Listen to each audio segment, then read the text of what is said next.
안녕하십니까. 통찰 인생 성형외과 전문의 김찬호입니다. 반갑습니다. 오늘도 PD님과 함께 새로운 주제에 대해서 한번 논의를 해보도록 하겠습니다.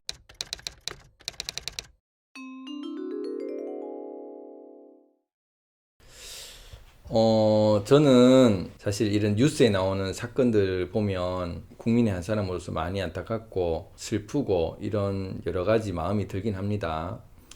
그런데 제가 다 아는 건 아니지만 뉴스의 흐름, 그러니까 사건의 흐름을 보면 이제까지와는 좀 판도가 다른 사건이지 않았나 이런 생각이 듭니다.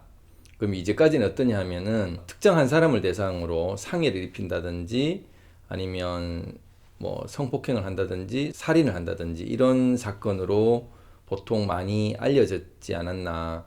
연쇄살인을 하더라도 어떤 특정 사람을 대상을 가지고 또 그 다음 사람을 하고 이런 식으로 했었는데 그것도 이제 치밀한 계획을 했었다고 생각합니다.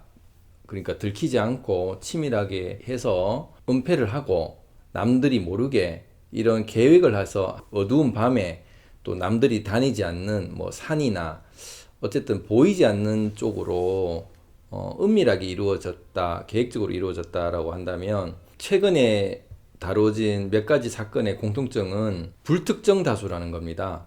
그리고 은폐되어 있지 않고 은밀한 곳이 아니라 뭐 예를 들면 대낮에 아니면 사람들이 많이 다니는 곳에 사건들이 상해 사건이나 살인 사건이 일어나려고 했었다는 거죠. 그래서 그전 같으면 그 사건들이 일어났었을 때 밤에 혼자 다니지 마라 라는 얘기를 한다든지 좀 늦게 다니지 마라 이런 얘기를, 그리고 밤에 뭐 깊은 산속으로 가지 마라 이런 얘기가 있었다면 이제는 낮에 누가 당할지 알 수 없는, 그러니까 불특정 다수기 때문에 어떤 사람에 의해서 내가 폭행을 당할지 칼부림을 당할지 알 수 없는, 한마디로 언제 내한테 일이 닥칠지를 모르는 막연한 두려움이 생겼다는 게 큰 특징이 아닌가라는 생각이 듭니다. 그래서 그전하고는 좀 다르게 불특정 다수에게, 그리고 남들이 다 있는 자리에서 예측할 수 없을 상황에서 사건이 일어났다, 이렇게 저는 생각을 하고 있습니다.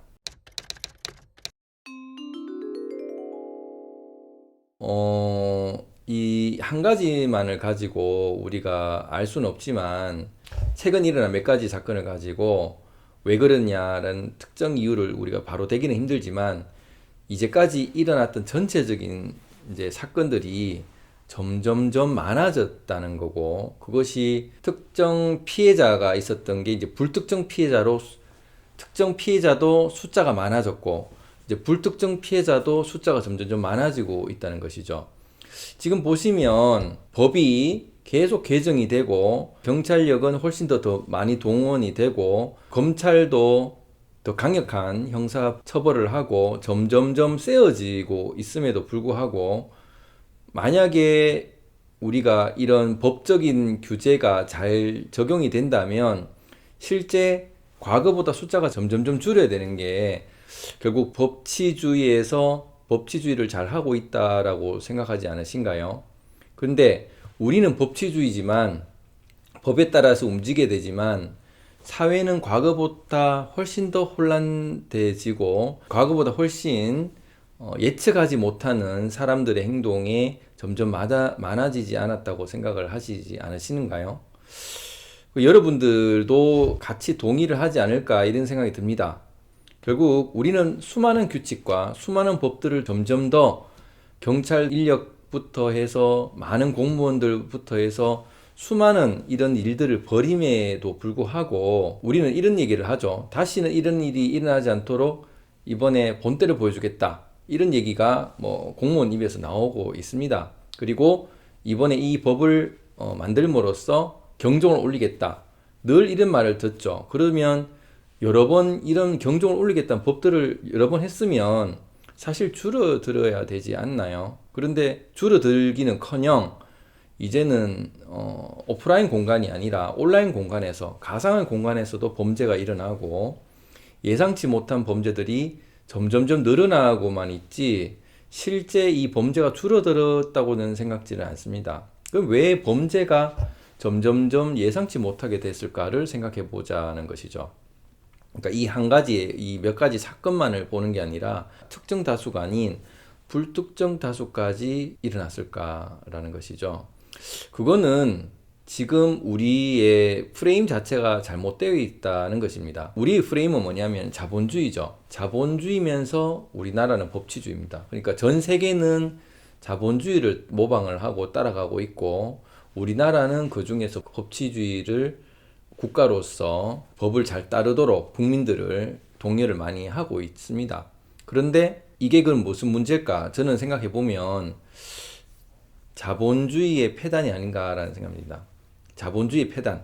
자본주의 폐단은 어떤 뜻이냐? 우리가 화폐라는 게 생겼죠. 그 화폐 전에는 물물 교환을 했을 겁니다. 그런데 이게 비교가 안 되니까 숫자를 가지고 하자, 지폐를 가지고 하자, 이제는 가상의 지폐를 가지고 하자, 이런 숫자 개념이 쓰기 때문에 바로 비교가 돼버리죠. 옛날에는 이게 쌀이 더 비싼지 담배 몇 값이 더 비싼지를 비교를 하기가 쉽지 않지만 숫자를 해버리면 바로 비교가 돼버리죠. 그럼 바로 비교가 돼버리면 나의 가치도 바로 비교가 되는 겁니다. 스포츠 선수들, 연예인들 보면 서로 주고 사고 파는 그런 스포츠 구단에서 보면 나의 몸값이 얼마인지를 측정을 하는 그 비교가 되는 거지 않습니까? 그럼 이 비교를 왜 할까요?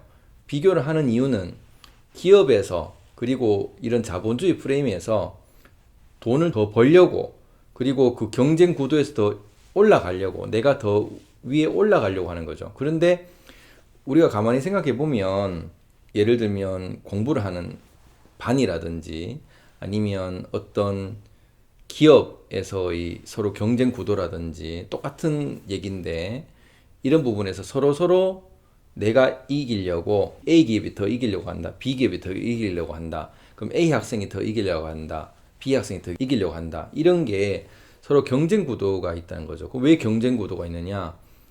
서로 경쟁을 해야지 소비가 일어나는 거죠. 소비를 하면 좋은 건 뭘까요? 기업에서 생산을 많이 하게 된다는 겁니다. 결국 자본주의는 기업한테 유리하게 만들어진 구조라는 거죠. 기업한테 유리를 하려면 최대한 소비를 조장을 시켜야 됩니다. 소비를 조장하기 위해서 CF, 광고도 만들고 주위에 많은 현수막 그리고 배너들 많이 노출을 시켜서 최대한 무언가 화장품을 사고 옷을 사고 먹을 것을 사고 또 자기가 가지고 싶은 차 이런 것들을 계속 경쟁을 시켜서 내가 더 높으냐 아니면 상대방이 더 높으냐를 자꾸 잣대를 대는 거죠. 그러니까 내가 더 우위에 서고 싶다는 생각이 드니까 내가 만약에 좀 밟혔다, 내가 졌다라고 하면 굉장히 분노가 일어날 수밖에 없습니다. 그럼 이 분노는 결국은 그 사람 특정인을 대상을 가지고 예를 들면 내가 이번에 2등을 했다, 3등을 했다. 그러면 그 1등을 경쟁자로 해서 어떻게든 이기려고 복수심을 가지고 공부를 하게 되겠죠. 그게 보통 선의의 경쟁이지만 나중에 안 되면 이게 이제 칼부림이 나는 거죠. 1등한테. 이게 지금 현재 일어나는 일들이지 않습니까? 그래서 이런 복수심을 가지고 경쟁자들을 이기려고 결국 타인의 불행 위에 자기의 행복을 쌓는 게 자본주의의 프레임이라는 거죠. 그러면 그 당시는 그 선수는 이겼지만 그 진 사람은 복수심이 점점 타게 되고 결과적으로 그 이긴 사람도 다른 사람한테 지기 때문에 결국 마음의 각각에는 다 복수심을 가지고 화를 가지고 있을 수밖에 없다. 자본주의 자체가 이런 화를 가지고 있을 수밖에 없는 거죠. 자기가 참아서 속으로 화가 있든 아니면 내뱉어서 화를 내든 그럼 내뱉으면 그 받은 사람은 또 다른 화를 내고 이런 화들이 점점점 들끓는다. 가마솥에 물이 있으면 그것을 밑에서 불화자 그러니까 불을 계속 떼면 물이 끓죠. 물이 끓는데 지금 이때까지는 어땠습니까? 법이라는 규칙으로 법이라는 엄격한 잣대로 꼭 돌을 가지고 눌러놓은 상태였다는 거죠. 근데 너무너무 이게 불이 세니까 돌이라는 엄격한 법을 무너뜨리고 전기가 바깥으로 빼어 나오는 거죠. 그것이 바로 이번에 칼부림 사건의 여러 사건이 연달아 모방 사건이 일어난 일들이 아닌가라는 생각이 든다는 거죠. 그렇기 때문에 저는 이것이 하나의 사건으로 볼 것이 아니고 우리가 지금 이 하나의 사건을 본다면 우리는 지금 뉴스에 떠도는 호신봉이라든지 가스총이라든지 이런 자기를 보호해야 되는 거를 사는 거죠. 그것은 의학으로 따지면 증상치료입니다. 증상치료는 그때밖에 소용이 없고 또 시간이 지나면 또 잊어먹게 되고 또 별 일이 안 생겼을 때 또 방어를 안 하게 되고 그러다가 방어 안 했을 때 또 죽임을 당할 수밖에 없는 것이죠. 늘 우리가 방어를 할 수가 없기 때문에 그러면 사람이 살 수가 없지 않습니까? 그래서 이거는 제대로 된 치료가 아니다. 제대로 된 법치주의에서 해결할 수 있는 방법이 아니다라는 것이죠. 그래서 그 원인은 자본주의의 이 경쟁 구도가 결국은 사람들을 더 패배감에 만들고 이 패배감이 불안과 복수심과 화를 만들었는데 이제는 미국처럼 영화관에서 그냥 사람들을 무차별적으로 죽이는 이런 일들이 곧 우리에게 닥칠 수 있는 신호가 이런 밥솥의 증기로 잠시 보여줬다라고 저는 생각을 합니다.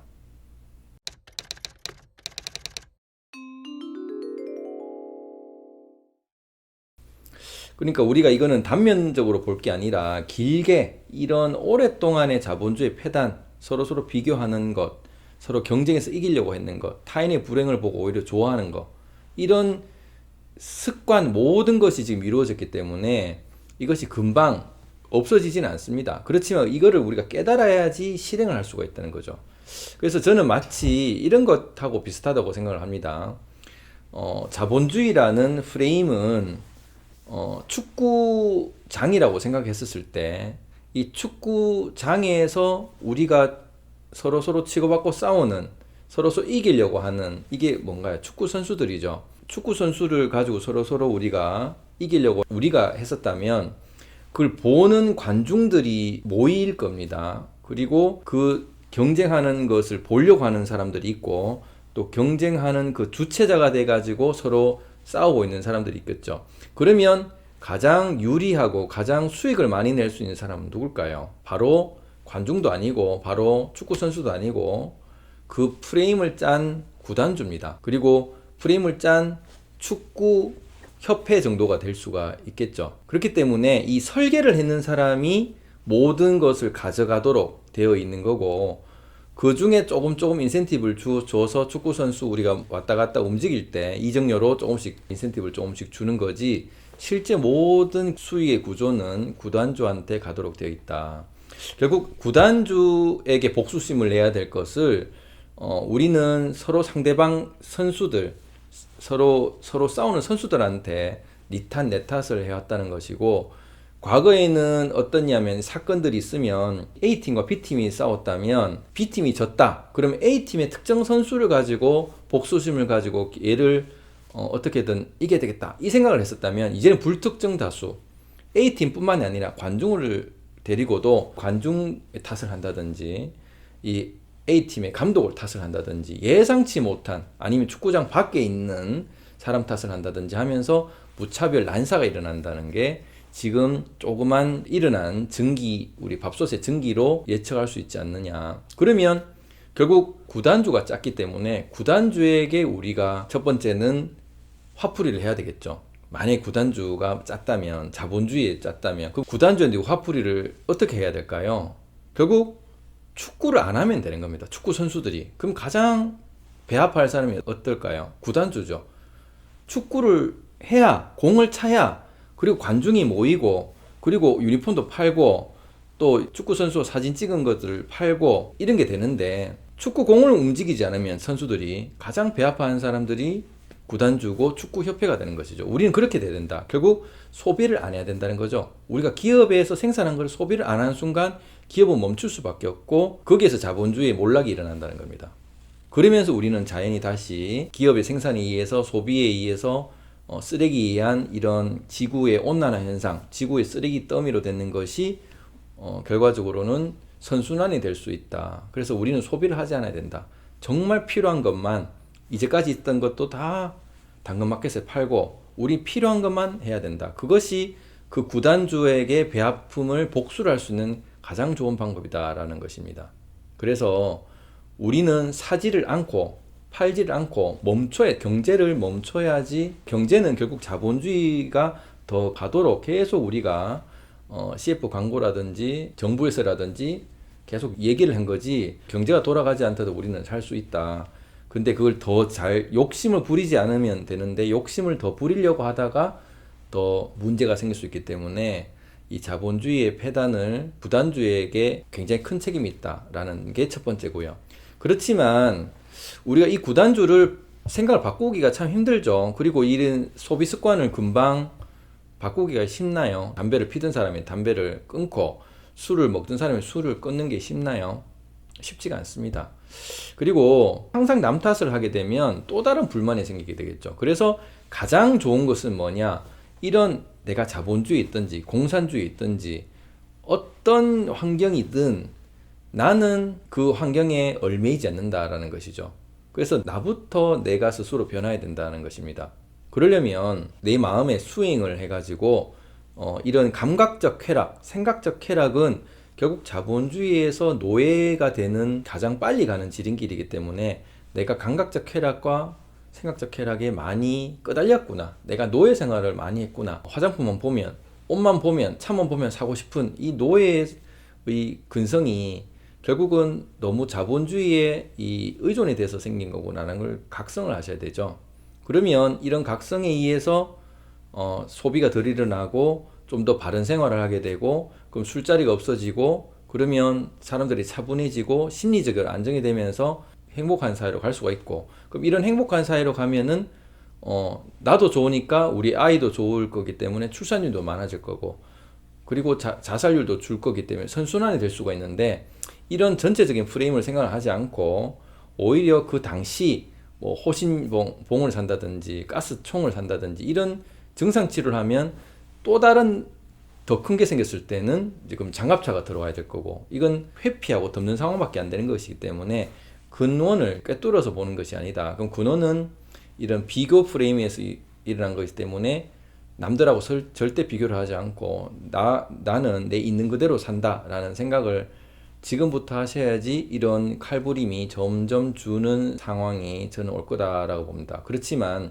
금방은 안 오겠죠. 왜냐하면 이미 우리가 몸에 길들여졌으니까. 내부터 담배 끊으라면 끊기가 쉬울까요? 그러니까 남들 생각하지 말고 내 습관, 내 안 좋았던 습관을 좀 바꿔보는 것이 결과적으로는 우리 모두 행복할 수 있는 길이다라는 이런 생각을 하고 있습니다. 감사합니다.